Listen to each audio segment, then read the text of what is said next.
નમસ્કાર મંતવ્ય ન્યૂઝમાં આપનું સ્વાગત છે. હું છું આપની સાથે હિનલ. આજે વાત કરવી છે એએમસીમાં જે પ્રકારે કૌભાંડ આચરવામાં આવી રહ્યા છે, ટીએમસીમાં જે સર્ટિફિકેટનું મસ્ત મોટું કૌભાંડ સામે આવ્યું છે તેને લઈને જ આજે આપણે વાત કરીશું. આ પ્રકારનું કોઈ નિયમ છે કે ખરું તેને લઈને પણ આજે આપણે વાત કરીશું. તો આજે આ મુદ્દા પર વાત કરવા માટે આપણી સાથે જોડાયા છે associate editor Praful Trivedi sir. આજે સમગ્ર મામલો છે તેની પહેલાં હું એકવાર ચર્ચા કરી લઉં કે એએમસીમાં ટીએમટી સળિયાના સર્ટિફિકેટનું જે કૌભાંડ આવ્યું છે, એએમસીમાં ભ્રષ્ટાચારનો મજબૂત ભરડો જે છે તેને લઈને એન્જિનિયરિંગ વિભાગમાં ખોટી રીતે રજિસ્ટ્રેશન થઈ રહ્યું છે.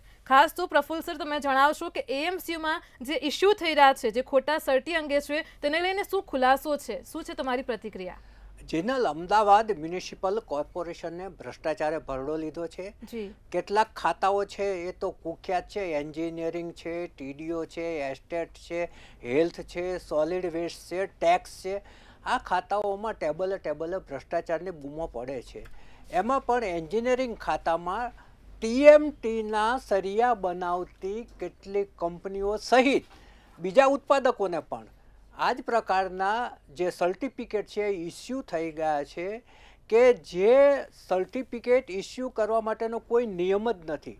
કોઈ પણ ઉત્પાદક હોય, કોઈ કંપની જે કાંઈ બનાવતી હોય એ બનાવટનું રજિસ્ટ્રેશન કરવામાં આવે તો કોન્ટ્રાક્ટર એની પાસેથી ખરીદી કરે એવો આગ્રહ જે તે કંપનીના માલિકોનો હોય છે. પરંતુ અમદાવાદ મ્યુનિસિપલ કોર્પોરેશનમાં આ પ્રકારે કંપનીઓ રજિસ્ટ્રેશન કરવાનો કોઈ નિયમ જ નથી.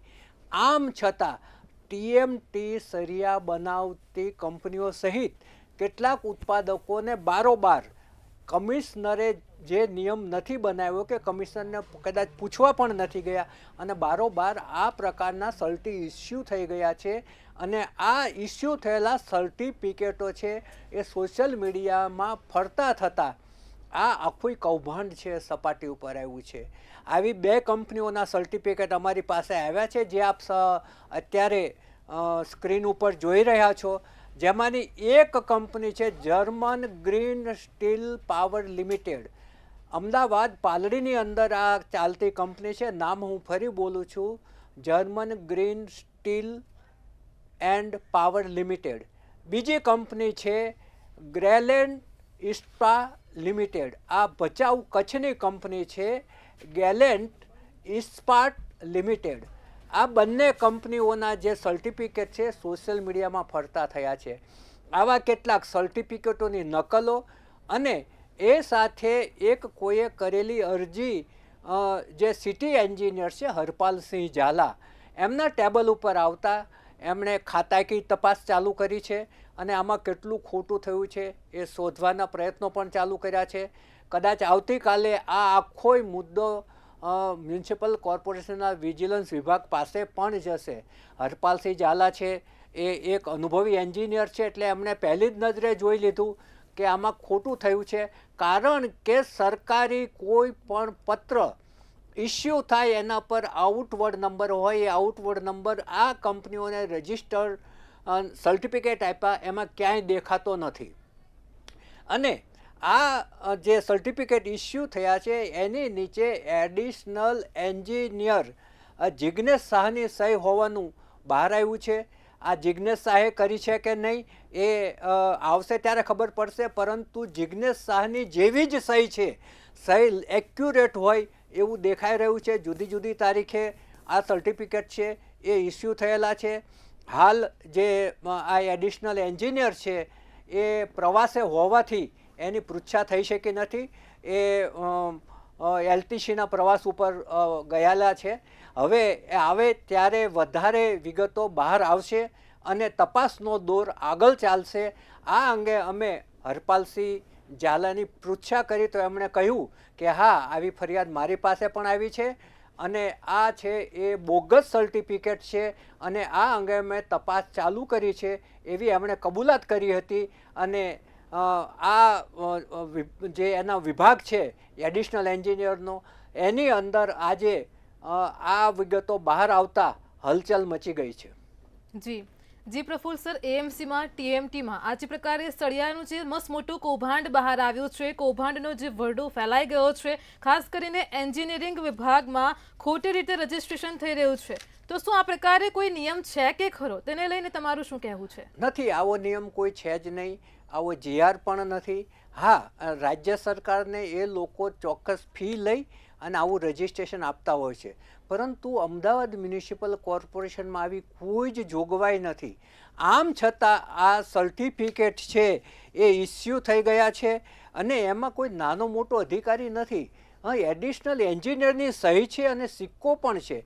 એકમાં સિક્કો છે, બીજા સર્ટિફિકેટમાં સિક્કો દેખાતો નથી, જે આપ અત્યારે આ સ્ક્રીન ઉપર જોઈ શકો છો. એટલે આજે જિજ્ઞેશ શાહે પોતે સહી કરી છે કે નહીં એ પણ હજુ નક્કી થતું નથી, અને સહી કરી છે તો શેના આધારે સહી કરી છે એ બાબત પણ બહુ જ મોટો પ્રશ્ન ઊભો થશે, કારણ કે આવો કોઈ નિયમ નથી. અને આ આખી ફરિયાદ હવે કમિશનર સાહેબના ટેબલ ઉપર જશે.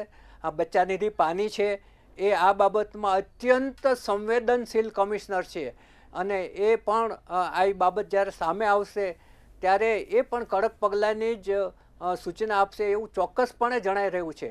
કારણ કે બચ્ચાનિધિ પાની છે, એમનો લાંબો અનુભવ છે, રાજકોટમાં પણ કમિશનર તરીકે રહી ચૂકેલા છે, સુરતમાં પણ રહી ચૂકેલા છે, ને હવે અમદાવાદ જેવા મેગા સિટીના કમિશનર તરીકે આવેલા છે. એટલે એ આવી બાબતો કોઈ જ વહીવટી માં ઢીલાશ કે ભ્રષ્ટાચારને ચલાવી લેવા માગતા નથી, એવી એમની છાપ ઊભી થયેલી છે. એટલે એ પણ કડક પગલાં લેશે એવું ચોક્કસપણે લાગી રહ્યું છે, કારણ કે આવી કોઈ જ જોગવાઈ કોર્પોરેશનના કોઈ જ ફાઇલમાં કે કોઈ કાગળ ઉપર નથી. કોઈ આવી રજૂઆત કરવા જાય તો પણ એ લોકો ના જ કહે છે કે આવી કોઈ જોગવાઈ નથી. તો પછી આવું કઈ રીતે થયું એ પ્રશ્ન ઊભો થયો, અને આ પ્રકારના સર્ટિફિકેટ્સ જ્યારે ચાલતા થયા, વહેતા થયા સોશિયલ મીડિયામાં, ત્યારે ખબર પડી. તમે જુઓ કે કોર્પોરેશનમાં કેટલી પોલમ પોલ ચાલે છે. જે હાટકેશ્વર બ્રિજનો ભ્રષ્ટાચાર છે એ હવે જગ જાહેર છે. એટલું જ નહીં, હમણાં કોર્પોરેશને બનાવેલા આવાસો પૈકી જે આવાસો કોઈને એલોટ નહોતા થયા એની યાદી કોઈની પાસે આવી ગઈ હશે, એટલે એણે બારોબાર પૈસા લઈને કોર્પોરેશન જેવી પહોંચ આપીને પજેશન આપી દીધા, અને લોકો ત્યાં રહેવા પણ માંડ્યા. ત્યારે મોડે કોર્પોરેશનને ખબર પડી. હવે આવા કંઈક 3 જણાના નામ આવ્યા છે, એમાંનો એક જણ તો ત્યાં કોર્પોરેશનના 5મા માળે બેસી પણ રહેતો હતો. એટલે જ્યાં સુધી તંત્રની અંદરની વ્યક્તિ કોઈ ભલેલી ના હોય ત્યાં સુધી કોઈ પણ પ્રકારના ભ્રષ્ટાચારને અંજામ આપી શકાતો નથી. એટલે આ ખાતાનો કોઈ અધિકારી આમાં જાણકાર હશે, જોડાયેલો હશે, એમાં એડિશનલ એન્જિનનું નામ આવ્યું છે, એ તો બહુ જ મોટી વાત કહેવાય કે જો ખરેખર એની સહી હોય તો આ પ્રશ્ન છે એ બહુ જ મોટો બની જશે. કારણ કે એડિશનલ એન્જિનિયરિંગનો હોદ્દો છે બહુ મોટો ગણાતો હોય છે. ઝોનની અંદર સૌથી ટોચની એન્જિનિયરિંગ ખાતામાં ટોચની જગ્યા એ ગણાતી હોય છે. હવે એમણે કોઈને પૂછ્યા વગર આપી દીધા છે કે શું, એ પ્રશ્ન હવે ઊભો થાય છે. જી પ્રફુલ્લ સર, આજે સમગ્ર બોગસ સર્ટિફિકેટનો મામલો પ્રકાશમાં આવ્યો છે. નાણાંની મોટા પાયે લેતા દેતીની પણ આશંકા છે. અનેક એન્જિનિયરોના નામ પણ બહાર આવી શકે છે. કોણે કેટલા પૈસા ખાધા તેમાં પણ હવે તપાસ થશે. હવે આ મામલો આગળ જ્યારે વિજિલન્સમાં પહોંચશે ત્યારે આ મામલામાં શું થશે? આપણી પાસે જે સર્ટિફિકેટો આવ્યા છે એ ટીએમટી સળિયા બનાવતી જે 2 કંપનીઓ છે એના સર્ટિફિકેટ સૌથી પહેલાં આપણી પાસે આવ્યા છે, અને આપણે સ્ક્રીન ઉપર ચલાવી પણ રહ્યા છે. અત્યારે પણ દેખાય છે કે જે German green steel end power company છે અને બીજી ગ્રેલેન્ટ છે. હવે આ કંપનીઓ કઈ રીતે આમની સાથે સાંઠગાંઠ કરીને સર્ટિફિકેટ લીધા હશે કે શું કર્યું હશે, કારણ કે કોર્પોરેશનની એક છાપ એવી છે કે નાણાકીય ભ્રષ્ટાચાર સિવાય કોઈ કામ પાર પડતું નથી. એમાં પણ જો નિયમ બહાર જઈને કામ કરવાનું હોય તો એની એક ચોક્કસ કિંમત હોય છે. પરંતુ તમે જુઓ કે નિયમ બહાર તો કેટલું જાય છે કે એમાં પછી આઉટવર્ડ નંબર નથી, એટલે સીધી ખબર પડી જાય કે આ જાલી છે, આ ખોટો કાગળ છે. એટલે અમદાવાદ મ્યુનિસિપલ કોર્પોરેશનની અંદર આ જે કૌભાંડ થયું છે, હવે વિજિલન્સ ઇન્ક્વાયરી થશે ત્યારે ખબર પડશે કે આમાં કોણ કોણ સંડોવાયેલું છે, કેટલી કંપનીઓને આ પ્રકારે ઇસ્યુ કરી દીધું છે, કેટલા નાણાંની હેરફેર થઈ છે. આ બધી જ બાબતો છે એ વિજિલન્સ ઇન્ક્વાયરીમાં બહાર આવશે. પરંતુ અમદાવાદ મ્યુનિસિપલ કોર્પોરેશનમાં જે કૌભાંડવાર આવે છે ત્યારબાદ એની સાથે સંકળાયેલા લોકોના નામો બહુ જ ઝડપથી જાહેર કરતા નથી હોતા કે થતા નથી હોતા કે છુપાવવામાં આવતા હોય છે. આમાં એવું ભીનું ના સંકેલાય તો ચોક્કસપણે આમાં મોટા માથાઓના નામો પણ આવશે. જી પ્રફુલ્લ સર, મારી સાથે જોડાયા બદલ આપનો આભાર. તો જે પ્રકારે એએમસીમાં જે સળિયાનું મસ્ત મોટું કૌભાંડ પ્રકાશમાં આવ્યું છે, હવે આ મામલો વિજિલન્સમાં જશે. કોણે કેટલા પૈસા ખાધા છે, નાણાંની શું લેતી દેતી થઈ છે, કયા એન્જિનિયરોની સંડોવણી છે, અને ખાસ કરીને નિયમની બહાર આ પ્રકારે રજીસ્ટ્રેશન થયું છે, તેને લઈને હવે મોટા પાયે તપાસ થશે. આજની ચર્ચામાં હાલ આટલું જ. નમસ્કાર.